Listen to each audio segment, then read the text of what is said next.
Welcome back to Nicolantis Comic Corner, Classic Less Known Classics. This is episode number 2928 and Doubleshot number 2822. First up, we're discussing the final trade, the collect issues from The Flash, the fastest man alive. This is, of course, the first one for the series. There's our 2 volumes, so it's something else. So, this is The Fastest Man Alive, Full Throttle, which contains issue 713 of the series, plus All Flash. The All Flash is basically, the best way to describe it, it's a backdoor pilot to, the Return of the Flash ongoing series, which I'll get to that in the next time we talk about Flash. Now, 7 through 9 continues the whole thing with Nerta. By the way, the Flash's book is not Wally West, it's not Barry Allen, it's Barry Allen's grandson, Bart Allen.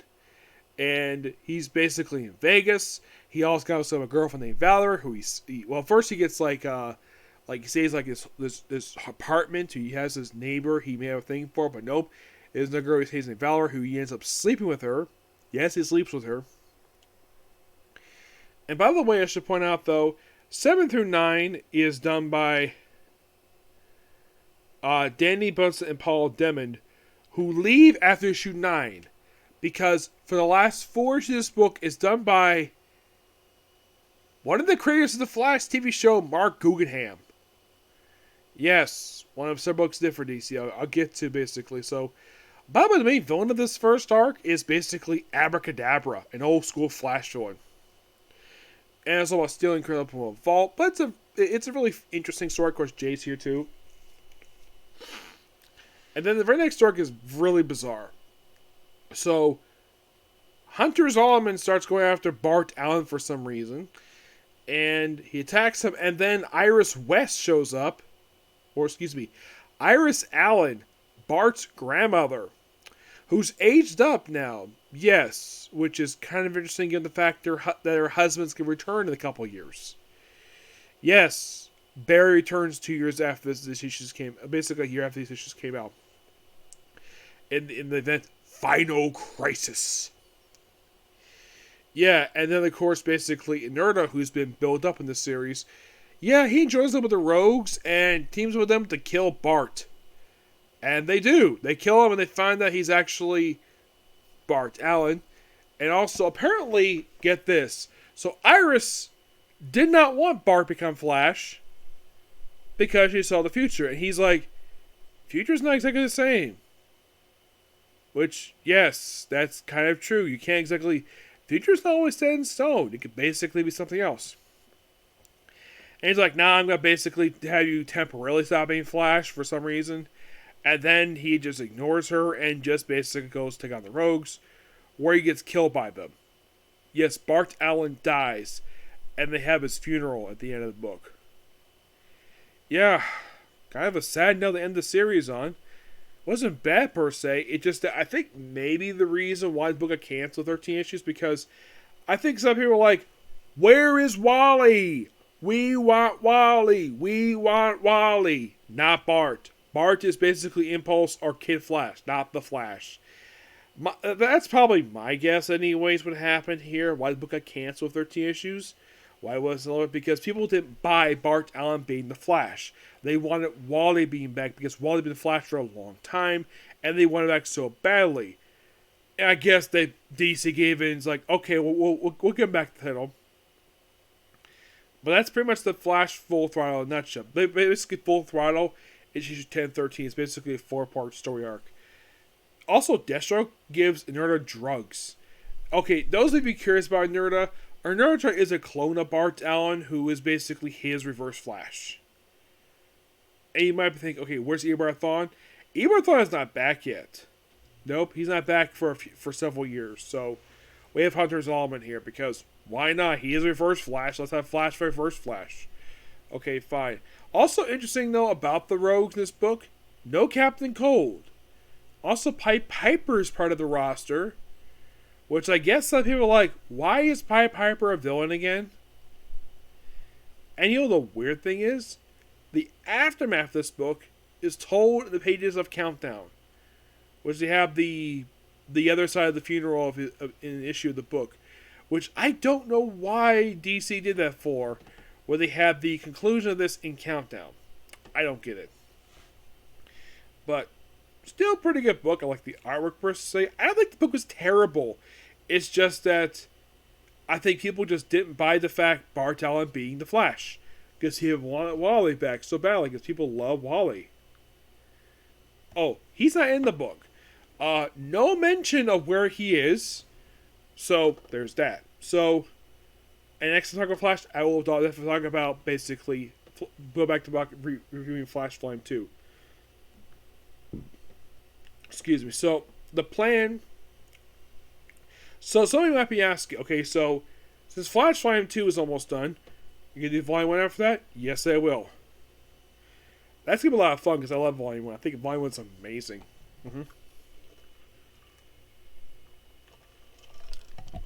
Especially with the hijinks of the Silver Age when it comes to Flash. He's one person aside from Superman actually had a lot of success with the Silver Age stuff. Batman didn't have much success in the Silver Age, but Flash surely did. Oh gosh, he did. So next up we have is JSA Stealing Thunder, which takes some issues, collects issues 32-38 of the series. So Johnny Thunder is back. Yep. So the first issue is basically starting with the Stealing Thunder stuff. We started with, get this, we have Power Girl in her underwear being examined by the current Dr. Midnight. Also, the artist just loved probably like showing back her underwear. And by the way, not the first time we see her in her underwear in this period of time, because we also saw, anybody read the first issue of JLA Classified, which is her soul story in that one. She was also in underwear there too, and then she puts on her outfit, runs to Black Canary because Black Canary is leaving. They go back over to Birds of Prey. They talk about various members of the JSA. They got Stargirl, Jericho Thunder, Mr. Terrific, Hawk Girl, Dr. Midnight, Black Adam, Atom Smasher, Sand, and Dr. Fate. Dr. Fate in this book is Hector Hall, the son of Hawkman and Hawk Girl, the original ones, though a reincarnation of this character where he was the child of Hawk and Dove. Not sure why, but that's basically what it is. So basically, Black Canary gets a hug, goes back with Birds of Prey. Meanwhile, though, just you have Sam meditating, talking to Dr. Fate, which is basically no guy in this suit, and then we see Stargirl, where she just, where she just talked to Jericho Thunder, and then she just says hi to Black Adam and Atom Smasher, which they have private conversation. And what is the purpose of this private conversation? This sets up the storyline Black Vengeance. That's basically the purpose of this conversation. Yes, basically, in a way, this is set up for Jeff Johns' final story he would do for Hawkman, which is basically also with JSA, and his run the book for that title. So then we see, looks like, I think it's Hawkman forging a sword. Sam pops up too.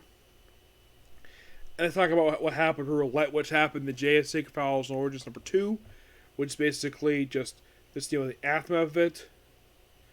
And of course, there are Chinese, and of course, there. And then Jericho shows up here, and then Johnny Thunder returns. Yes. Now, they mentioned he had Alzheimer's. Now, here's the thing. Even in real life, in the comics, there is no cure for Alzheimer's. So apparently, he's back normal, and he wants his son back. Oh yeah, and it turns out that Johnny Thunder is possessed by the Ultra Humanites, setting up the Stealing Thunder story arc, which this is an epic story arc, which has all the members of JSA except for Stargirl, Black Adam, Captain Marvel, Jericho Thunder, and I think like one other character, not possessed by.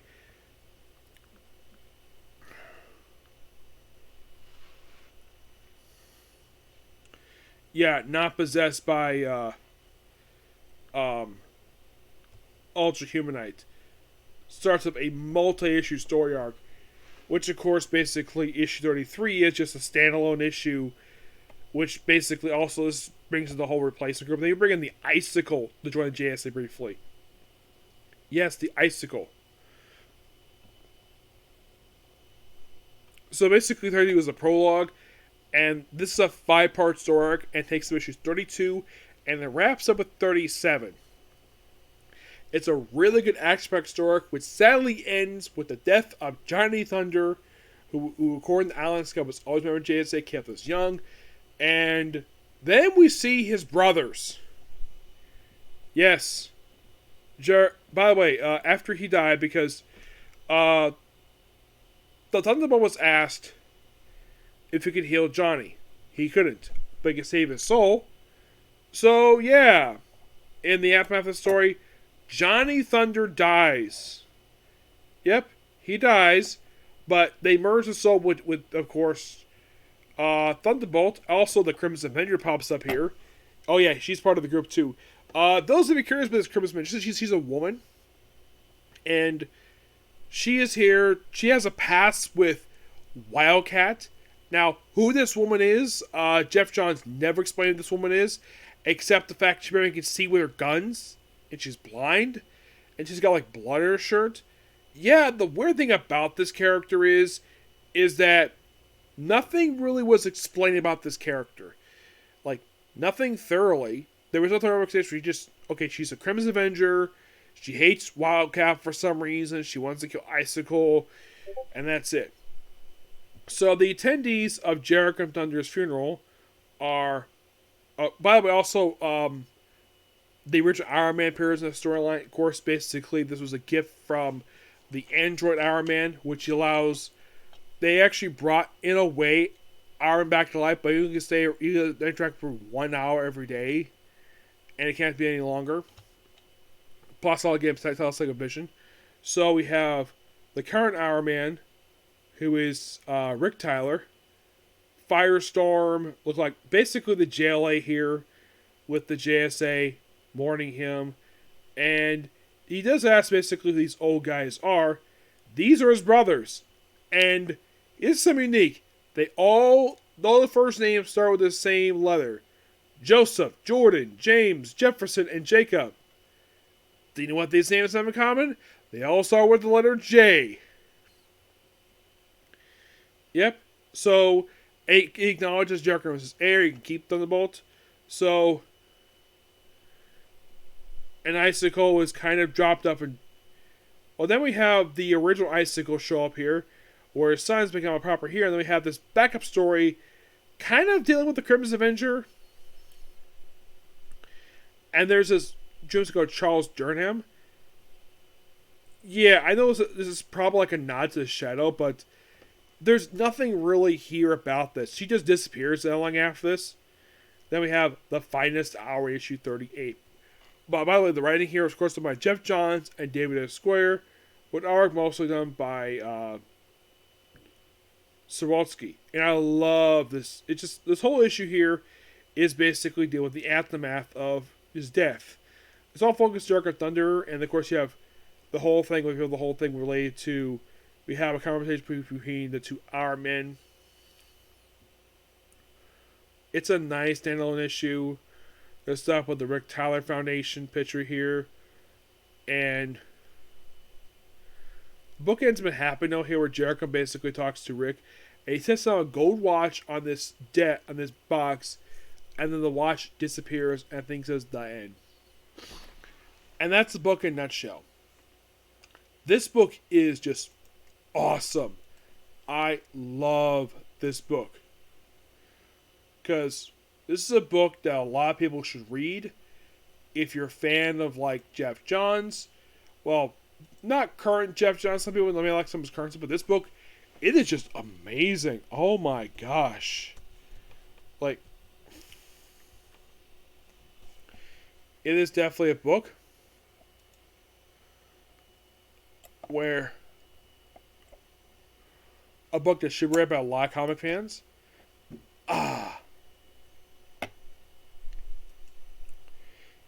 Yeah. And pretty much with this, is not much left to go for the series. Excuse me.